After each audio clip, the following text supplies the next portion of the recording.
साथियों नमस्कार, मैं महेंद्र सिंह लोधी, ओबीसी महासभा राष्ट्रीय कोर कमेटी सदस्य। साथियों, जैसा कि आप सभी जानते हैं कि इलेक्ट्रॉनिक वोटिंग मशीन के खिलाफ भारत मुक्ति मोर्चा वामसेब ने 31 जनवरी 2024 को दिल्ली में इलेक्शन कमीशन के घेराव की घोषणा की है और इसमें ओबीसी महासभा ये तमाम सभी राज्यों के लोग प्रतिनिधि इस ईवीएम के खिलाफ जो आंदोलन छेड़ा गया है वामसेब के द्वारा, इसमें शामिल होंगे। सभी ओबीसी महासभा के साथियों से निवेदन है कि इसमें social media, WhatsApp, Instagram, Twitter, तमाम सोशल मीडिया प्लेटफॉर्म पर इसका प्रचार प्रसार करें और जो इलेक्ट्रॉनिक वोटिंग मशीन है यह एक प्रकार से आज जो ईवीएम है वो एक मनुवाद के रूप में है कि जो करना है वो कर सकते हैं। वो वैसे जब मनुवादी सिस्टम चलता था, आप सब जानते हैं कि उस सिस्टम में वो लोग जो डिसाइड करते थे वही होता था और आज ईवीएम भी वही काम कर रही है कि जो वो डिसाइड कर रहा है वो हो रहा है। और इसीलिए मैं एक उदाहरण के तौर पे बताता हूँ ईवीएम में कैसे सेटिंग हो सकती है। मुझे भी थोड़ा सा जो क्लू समझ में आता है। जैसे कि आपने देखा होगा कि आप जैसे कि वो वहाँ से चालू कर देते वीपीएट से और आप जब वोट देते हैं तो आपका जो वोट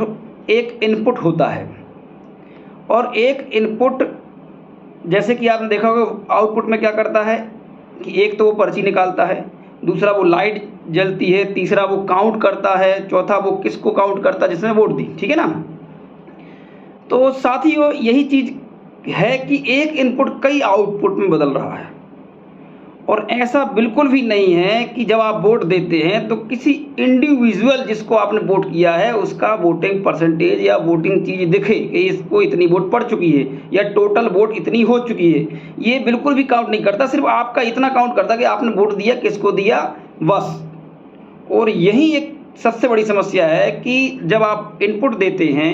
तो आपको दो आउटपुट तो दिखते हैं लेकिन दो और आउटपुट जो दिखना चाहिए, एक तो कितनी वोट पड़ चुकी है पूरी वो नहीं दिखता और किसको वोट पड़ी वो नहीं दिखता।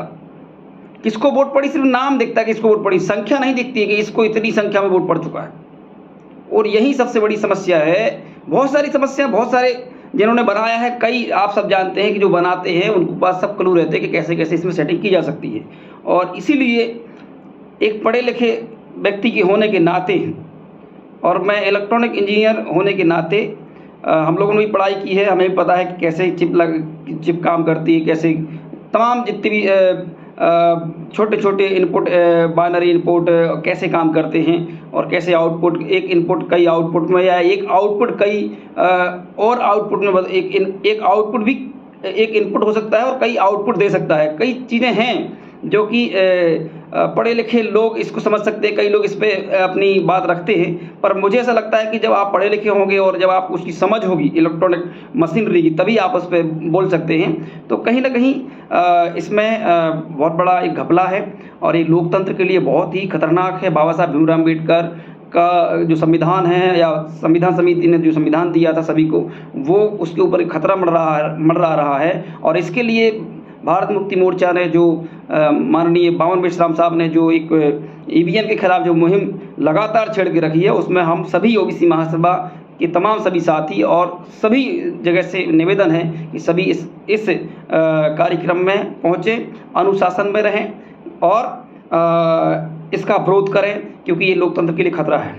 ये हमारे आने वाले बच्चों के हक अधिकारों के खिलाफ एक बहुत बड़ा षड्यंत्र है और ये अगर हम ईवीएम को नहीं रोक पाते हैं तो निश्चित ही कहीं ना कहीं आपने देखा होगा कि जैसे कि कई जगह आपने सोचा भी नहीं था, जैसे आपने देखा होगा कि छत्तीसगढ़ और मध्य प्रदेश और ऐसे कई स्टेट हैं मतलब जिनमें कहीं लगता भी नहीं था कि दोबारा से बीजेपी रिपीट होगी, लेकिन तब भी हुई है। तो कहीं ना कहीं देखिए, हम बीजेपी के खिलाफ या कांग्रेस के खिलाफ नहीं हैं, लोकतंत्र के खिलाफ जो षड्यंत्र रचा जा रहा है कि जाति जनगणना ना हो ताकि पिछड़ों को अधिकार ना मिल जाएं, है ना। और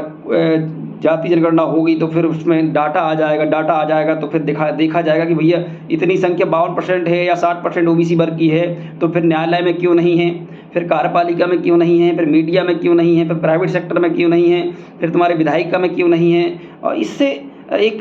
सवर्णों में एक असंतोष फैलने की संभावना बन सकती है। सवर्णों ने जो षड्यंत्र किया है खुद को स्थापित करने का लोकतंत्र में, वो एक षड्यंत्र ओबीसी पिछड़ा वर्ग के सामने आ जाएगा, जो लगातार ये सवर्ण कहते हैं कि देखो आरक्षण से नुकसान है, आरक्षण SC ST को मिल रहा है, मतलब आपको नहीं मिलता है, और वो आपका आरक्षण कौन खा रहा है ये कभी ओबीसी वर्ग के लोग नहीं सोचते हैं। तो ये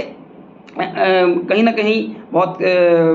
पिछड़ा वर्ग का जो मूवमेंट है इसको कमज़ोर करने के लिए आपने देखा होगा बिहार में जिस तरीके से अल्टा पल्टी की जा रही है, कहीं ना कहीं एक डर दिखा के। पर मैं धन्यवाद देना चाहूँगा